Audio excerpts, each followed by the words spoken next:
Bonjour à toutes et à tous et merci de vous joindre à nous pour cette présentation sur le portage salarial depuis la Malaisie.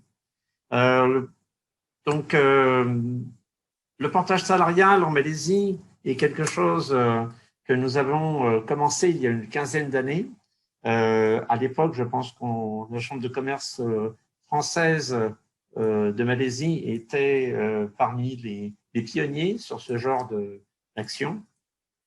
Comme l'ensemble des chambres de commerce qui fournissent des services d'appui pratiques aux entreprises, nous cherchons toujours à fournir des services qui puissent aider pratiquement nos entreprises. Et c'est dans ce cadre que nous avons, il y a aujourd'hui une quinzaine d'années, nous avons eu des demandes donc d'entreprises qui cherchaient des solutions pour pouvoir héberger, pour pouvoir envoyer, pour pouvoir faire travailler des expatriés en Malaisie.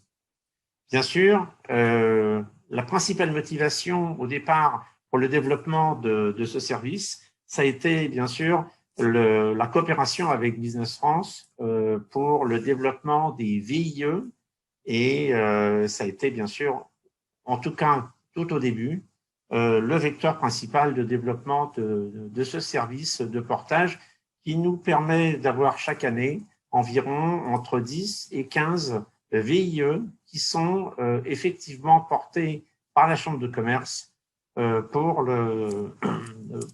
les opérations et pour le développement de leurs activités dans la région. Voilà, juste deux mots sur la Chambre de commerce. Nous fêtons nos 30 ans cette année. Nous avons 300 membres. Nous sommes une équipe d'une petite vingtaine de personnes et nous avons une grosse activité de services d'appui. J'aurai l'occasion de reparler, à part les portages, également au niveau des centres d'affaires. Quelques mots sur la Malaisie. Pour commencer, donc la Malaisie est un pays jeune. La Malaisie, comme Singapour, est une ancienne colonie britannique qui a aujourd'hui qui existe depuis un peu plus de 50 ans. Ce sont des pays jeunes, dynamiques, anglophones. Donc, ça veut dire quoi? Ça veut dire que même si aujourd'hui ce ne sont plus des colonies anglaises, la langue des affaires reste l'anglais. Et donc, c'est quelque chose de très important. Quelques chiffres. La Malaisie, c'est aujourd'hui, c'est à peu près 15 000 $ de GNI par tête, le PNB par habitant.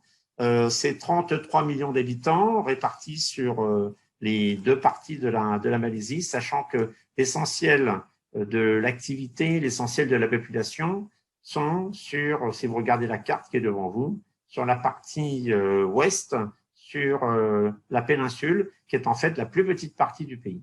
Globalement, ramené à l'échelle de la France, la surface de la Malaisie, c'est à peu près les 2/3 de la France. Voilà, c'est un pays qui, d'origine, au départ, colonie britannique, c'était surtout pour les matières premières. Donc, la Malaisie a été longtemps grand producteur de matières premières, numéro 1 mondial caoutchouc, numéro 1 mondial de l'huile de palme, numéro 1 mondial de l'étain. Et puis, à l'indépendance, entre 1957 et 1965, eh bien, la Malaisie a shifté très vite sur un pays dont l'élément économique essentiel reste la production, le produit manufacturé, et puis le développement des services. Et puis, le développement, au fur et à mesure, et qui prend de plus en plus d'ampleur, de hubs régionales comme alternative à Hong Kong et à Singapour, avec un coût de la vie qui, bien sûr, est largement inférieur à ces deux pays. Donc, une main-d'œuvre qualifiée, une main-d'œuvre anglophone, un taux de chômage très faible, même en période Covid, on s'en sort quand même très bien. Voilà, je ne vais pas être trop long sur la partie malaisienne. Qu'est-ce qu'on peut dire de plus? La slide suivante.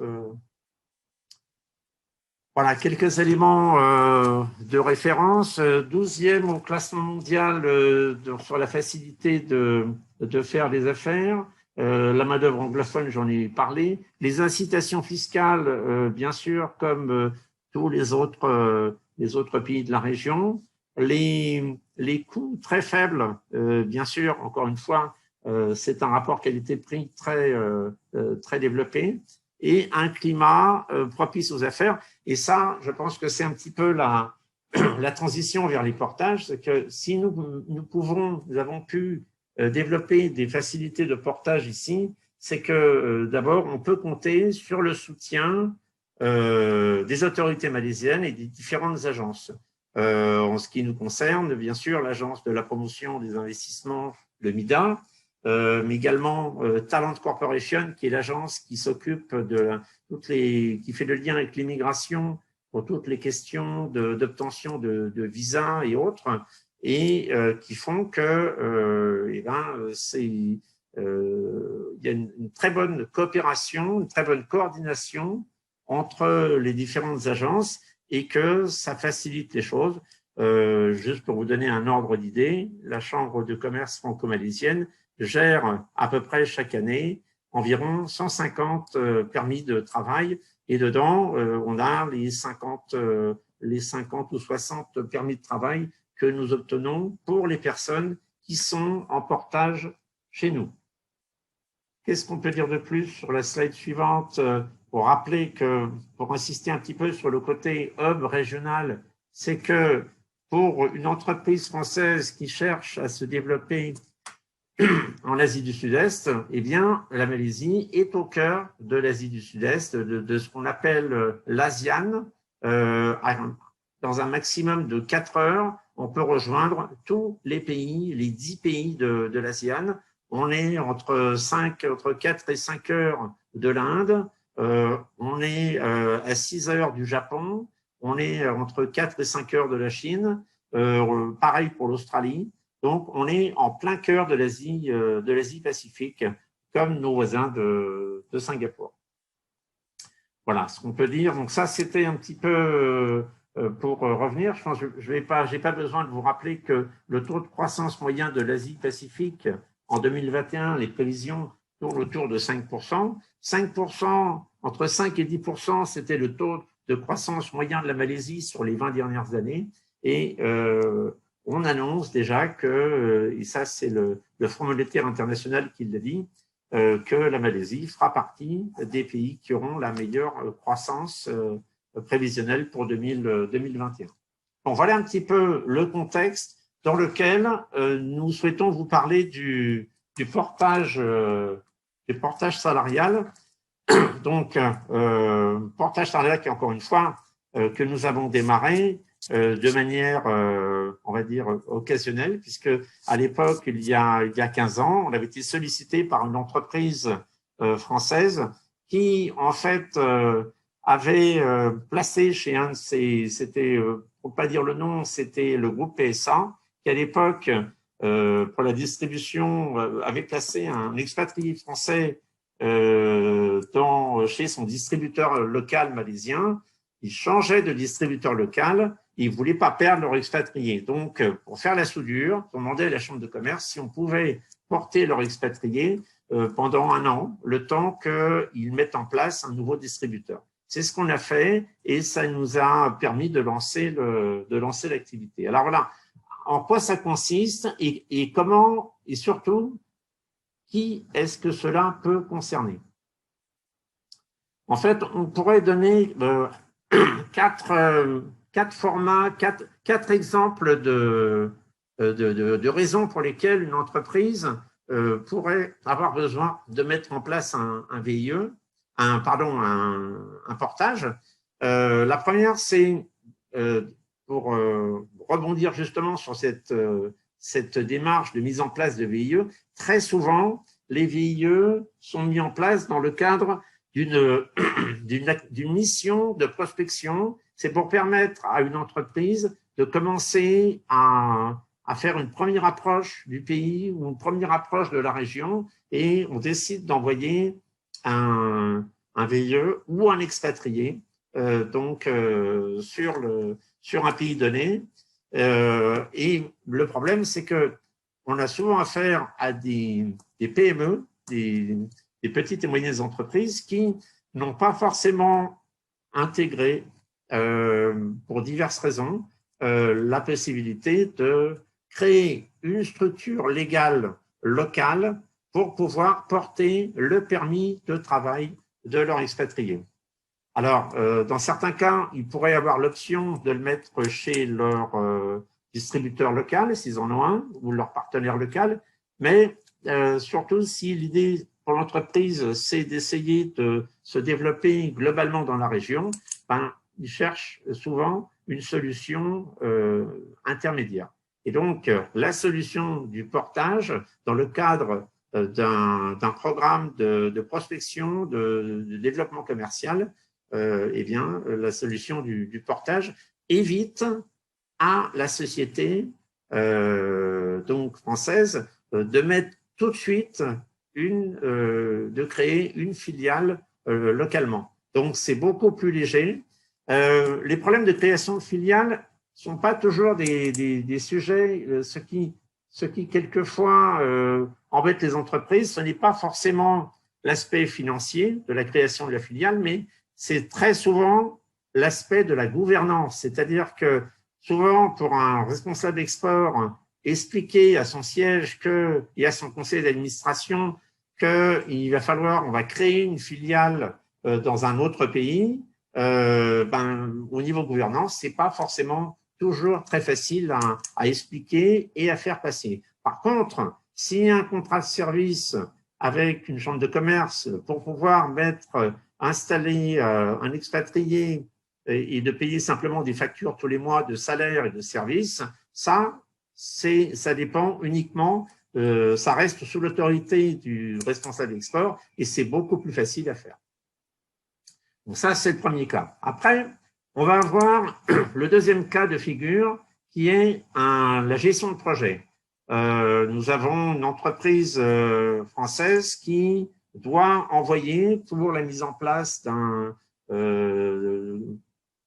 produit, pour gérer une construction ou autre, elle doit envoyer en Malaisie ou dans la région, elle doit envoyer donc des expatriés.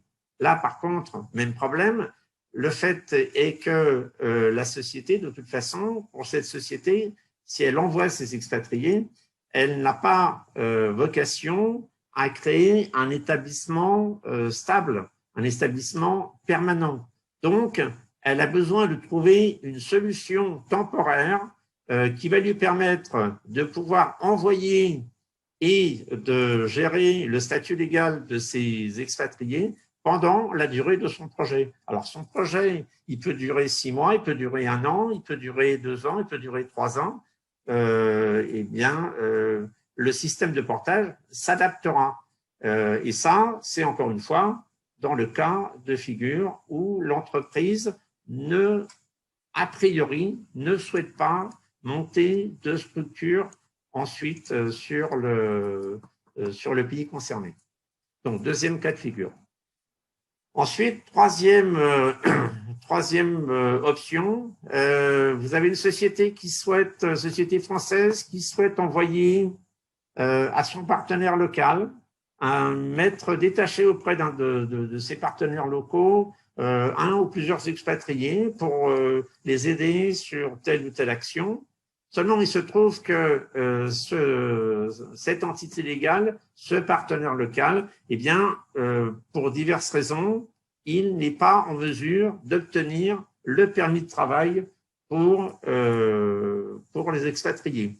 Et donc, dans ce cas-là, eh bien, la Chambre de commerce va pouvoir embaucher les expatriés et les mettre à disposition de cette société locale. La dernière option également, c'est dans le cas des entrepreneurs.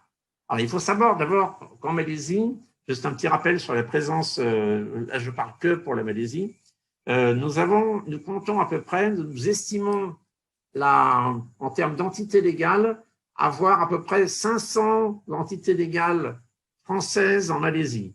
Et sur ces 500 entités légales, on en a à peu près 300 qui sont des filiales de sociétés de France et on en a à peu près 200 qui sont en fait des entrepreneurs français, qu'on appelle les EFE, qui ont décidé de venir démarrer une activité en Malaisie, mais qui n'ont pas de lien direct avec la France, donc ils ne sont pas des filiales de sociétés françaises. Alors souvent, les entrepreneurs, c'est très souvent des profils de consultants, c'est-à-dire des profils où en fait, ils ramènent de la matière grise, mais pas forcément des investissements. Et il faut savoir, c'est valable pour la Malaisie, mais c'est valable aussi pour, je pense, la plupart des pays, c'est que pour pouvoir solliciter des permis de travail auprès des services d'immigration, en général, il y a des conditions. Et parmi les conditions qui peuvent être rédhibitoires pour les entreprises, eh bien, il y a le fait de devoir mettre, si on est 100% étranger, entre environ à peu près 250 000 euros de capital. Et ça, ce n'est pas évident, pas forcément évident pour un petit consultant qui vient de démarrer sa société, qui a besoin d'un visa pour lui-même, pour le fondateur de la société, mais qui ne peut pas mettre le capital. La Chambre de commerce propose un package spécial pour les entrepreneurs et peut les aider donc en les portant sur la Chambre. Et donc, bien entendu, ils s'occupent du développement de leur entreprise. J'ajouterai un autre cas de figure qui n'est pas indiqué là, c'est dans le cas également de mise en place, de développement, d'investissement de sociétés françaises qui arrivent dans un nouveau pays, en l'occurrence la Malaisie, et qui ont besoin de mettre immédiatement en place des expatriés pour commencer à gérer les projets. Je parle en particulier lorsqu'il s'agit de mise en place d'usines ou de chantiers. Par contre, même s'ils ont prévu de mettre une entité légale en place, eh bien, le problème, c'est qu'il y a toujours un décalage entre le moment où la société va être officiellement implantée légalement et qu'elle pourra obtenir des permis de travail et le moment où les expatriés vont arriver. Dans ce registre, à titre d'exemple, la Chambre de commerce franco-malaisienne a aidé la société Plastic Omnium pour la mise en place de sa structure industrielle en Malaisie, en leur permettant de pouvoir envoyer immédiatement, dès le début du projet, leurs expatriés, 4 expatriés, qui ont pu travailler pendant 1 an avant de basculer sur les permis de travail, sur leur structure qui a été entre-temps mise en place. Donc voilà les différents cas de figure pour lesquels on peut avoir besoin d'un portage. Donc, maintenant, rentrons dans les détails un petit peu plus pratiques. D'abord, qu'est-ce que c'est le portage? D'abord, le portage, c'est un accord tripartite qui se fait sur la base d'un contrat de service. D'abord, d'une part, un contrat de service avec la société qui a besoin de mettre en place un expatrié ou, le cas échéant, un employé local donc en Malaisie. Donc, c'est un contrat de service, chambre de commerce et la société qui a besoin de mettre en place l'expatrié. Et ensuite, un contrat de travail local avec l'employé en question, qui sera là, on évoque le sujet de l'expatrié, donc d'un Français qui viendrait travailler en Malaisie, mais ça peut s'appliquer également pour un employé local, malaisien. Donc, la Chambre de commerce est l'employeur local officiel de l'employé, responsable de tous les aspects en tant qu'employeur, du calcul de la paye locale, de la gestion des impôts, le paiement des charges sociales et autres. Le cas échéant, mais ça c'est quelque chose qui est à décider, à mettre en place par la société. Le cas échéant, la société aura également un autre contrat de travail avec l'employé. Mais en ce qui concerne la chambre de commerce, nous avons deux contrats. Un contrat de travail avec l'employé pour lequel nous allons obtenir le permis de travail et un contrat de service avec la société auprès de laquelle nous allons charger tous les mois les frais de fonctionnement et les salaires de l'employé. La solution, il y a quand même un élément qui est important à considérer, c'est que le principe du portage, c'est que c'est une solution temporaire et non pérenne sur le principe. Alors, solution temporaire, sachant qu'en Malaisie, les visas, ce qu'on appelle les employment pass, sont approuvés pour 2 ans. Donc, on peut partir du principe que, en général, les portages marchent pour 2 ans, sauf dans le cas où l'entreprise en a besoin pour une durée inférieure à 2 ans. Au bout de 2 ans, dans la logique des choses, l'entreprise qui utilise le service de portage pourra considérer peut-être de passer à l'étape suivante ou peut-être considérer de continuer le principe du portage. De toute façon, la chambre de commerce accompagnera l'entreprise dans sa démarche et qui ne sera pas forcément la même suivant les cas. Donc, solution temporaire, mais le temporaire peut durer plus de 2 ans. Alors, le processus de mise en place, comment ça s'intègre? Là, on rentre dans les questions pratiques.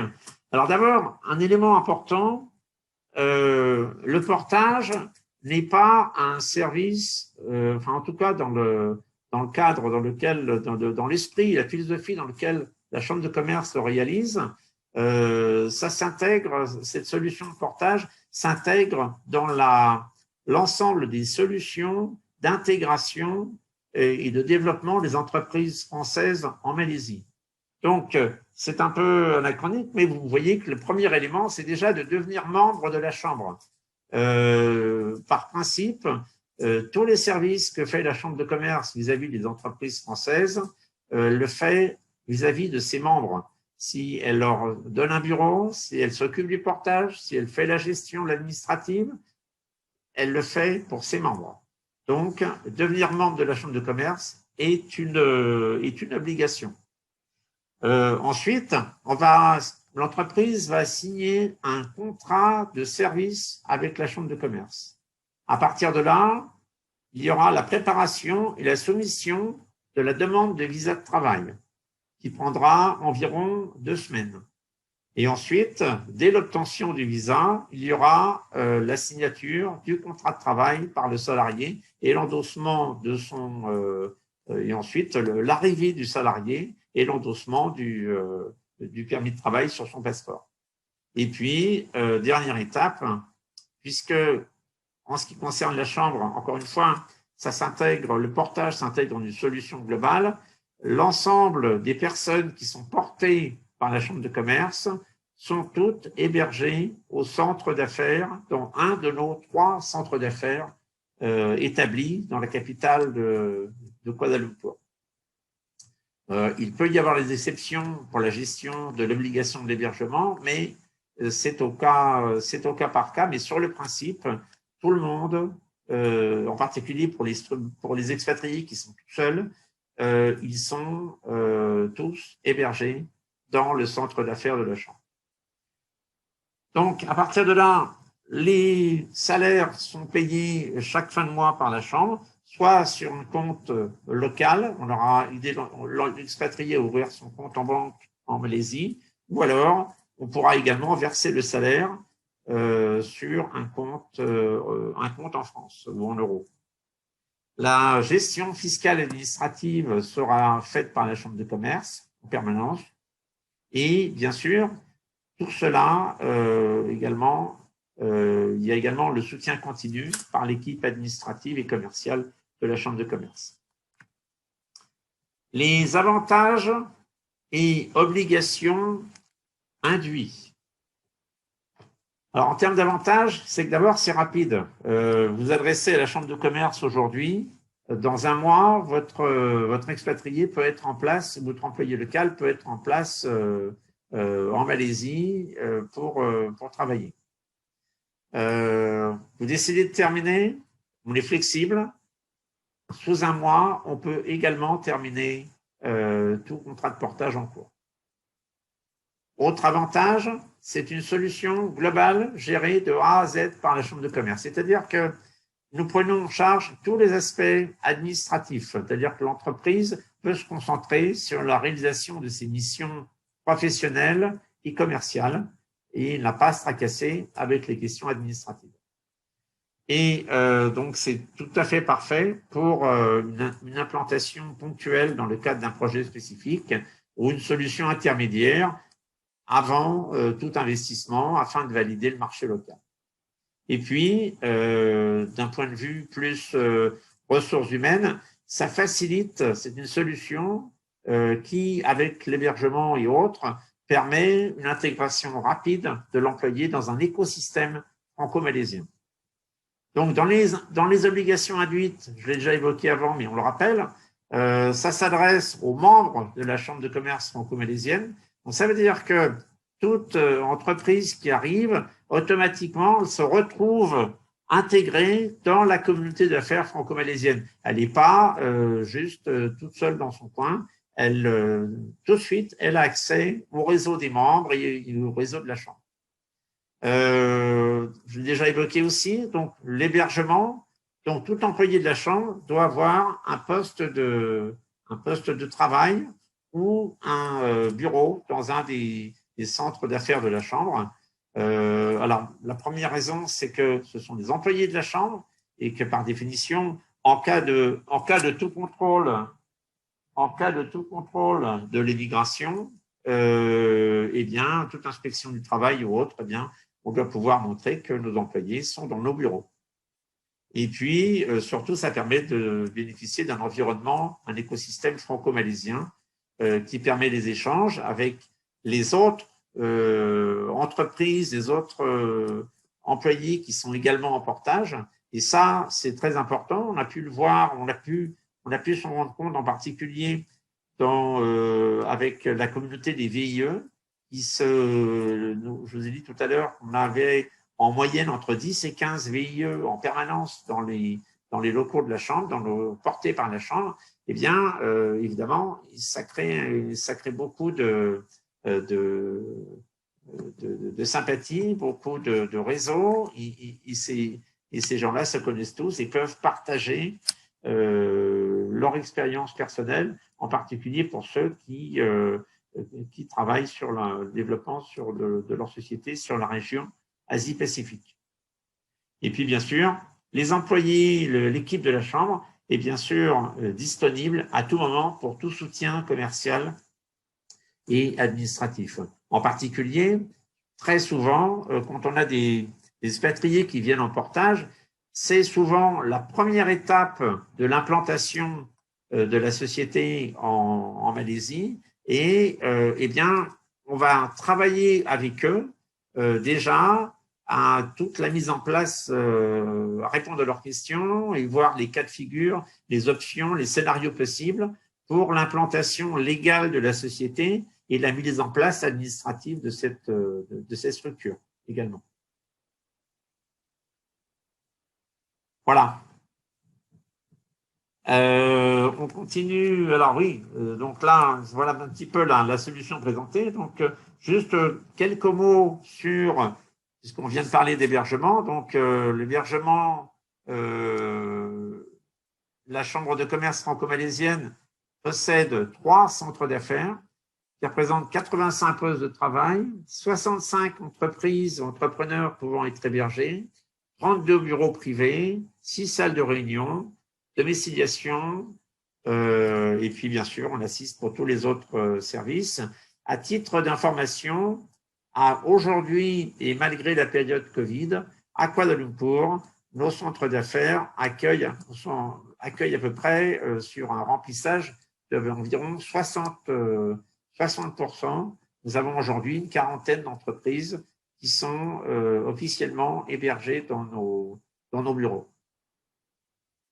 Voilà. Bon, je crois qu'on a. Alors, dernière étape, c'est peut-être aussi de vous montrer un petit peu. Alors, on a appelé ça « Ils nous font confiance ». Eh bien, tout simplement parce que ça, c'est les sociétés qui, actuellement, nous ont confié des dossiers de portage ici en Malaisie. Donc, il y a un petit peu de tout. Et voilà, donc alors je prendrai juste à l'oral aussi une société qui n'apparaît pas sur cette liste. Vous voyez qu'il y a Veolia, il y a des gens comme ça. À titre d'information, on a aussi aidé sur les 2 dernières années Naval Group, qui a beaucoup d'activités en Malaisie, pour gérer leurs missionnaires qui viennent en Malaisie. Et ça aussi, c'est quelque chose d'assez important. Donc, en termes de référence, on est sur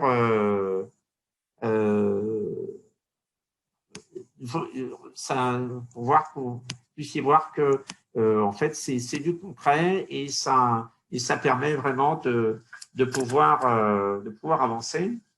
En conclusion, je dirais que le portage n'est pas une fin en soi, mais c'est dans le cadre d'une démarche de développement d'une entreprise, d'implantation d'une entreprise, c'est une étape supplémentaire que l'entreprise peut prendre avant d'envisager une implantation plus complète et plus pérenne. Et puis, deuxième chose, le portage s'intègre complètement dans l'ensemble des solutions d'appui aux entreprises que propose le réseau des chambres de commerce. Je n'ai pas parlé de l'aspect régional, mais bien évidemment, sur les quelques 50 expatriés français que nous avons en portage à la Chambre, à peu près la moitié ont une activité régionale et nous échangeons beaucoup avec nos collègues des différentes autres chambres de commerce françaises de la région, en particulier Singapour, Thaïlande, Philippines, Taïwan, Japon, pour donc pas mal d'échanges et de connexions. Voilà, un petit peu. Alors, je crois qu'on a quelques questions. Alors, qu'est-ce qu'on avait comme question? Les salaires minimums à déclarer pour la Malaisie. Alors, le salaire minimum pour un expatrié, on est, en fait, il y a 3 catégories d'expatriés en Malaisie. Le plus bas salaire, potentiellement déclarable, on va dire que ce serait à peu près 1 500 €, équivalent de 1 500 €. Maintenant, pour être pratique et pour avoir les meilleures conditions pour pouvoir obtenir le visa, il faut plutôt partir sur une moyenne d'environ 3 à 4 000 €. OK. En fait, la Malaisie, comme Singapour d'ailleurs, a mis en place effectivement des mesures un petit peu restrictives quant à l'embauche de personnel étranger, d'expatriés, ce qui veut dire qu'aujourd'hui, en Malaisie comme à Singapour, si vous voulez rentrer un expatrié avec un salaire de 1 500 à 2 000 € pour la Malaisie et moins de 5 000 € pour le Singapour, vous devrez mettre une annonce pendant 1 mois sur le site du ministère des Ressources humaines pour savoir s'il n'y a pas un Malaisien qui fait l'affaire. Donc, pour la Malaisie, à partir du moment où on met un salaire minimum de 3 000 €, on n'a pas besoin de passer sur cette condition. Donc, ça rend les choses plus faciles. Forfait tarif entrepreneur, bien sûr, nous sommes à la disposition des entrepreneurs pour évoquer avec eux leurs projets et nous avons effectivement des packages spécifiquement pour accompagner les entrepreneurs dans leur démarche de création de société et de développement en Malaisie. Est-ce que la CCIFM traite avec une personne? Non, on ne traite pas avec les personnes, on traite avec les entreprises. C'est-à-dire qu'il y a 2 cas de figure. C'est soit c'est une entreprise française qui nous contacte et qui a besoin d'une solution, comme je l'ai évoqué dans ma présentation, ou alors c'est un entrepreneur qui a besoin de s'installer en Malaisie et qui donc a besoin d'une solution. Dans ce cas-là, l'entrepreneur va créer sa société et ensuite, c'est cette société qui sera avec laquelle la Chambre de commerce aura le contrat de service. C'est-à-dire que pour un entrepreneur, dans la pratique, sa société signe un contrat avec la Chambre, va payer les services et le salaire à la Chambre de commerce qui reversera le salaire à l'entrepreneur qui, au titre de son permis de travail d'employé de la Chambre de commerce. Alors, kit de fonctionnement du portage pour un entrepreneur. Eh bien, c'est ce que je viens de vous expliquer. Voilà, je ne sais pas si nous avons d'autres questions. Bien sûr, peut-être tu peux remettre le contact de Christelle sur le. Nous avons donc, nous invitons toutes les entreprises et les personnes intéressées à nous contacter. Madame, vous avez le contact de Madame Christelle Didèche, qui est notre responsable du service appui, que vous pouvez contacter directement pour mettre en place un Zoom, un Team, un point téléphonique ensemble pour évoquer avec vous vos questions et les éventuelles solutions qu'on peut trouver pour vous. Voilà. Est-ce qu'on a d'autres questions? Est-ce qu'on a des chats? Non, c'est tout. On a répondu à toutes les questions. Je vais vous remercier pour votre attention et bien, comme déjà évoqué, on est à votre disposition pour toute information, discussion pour évoquer vos projets de développement en Malaisie. Merci à tous pour votre participation et à très bientôt.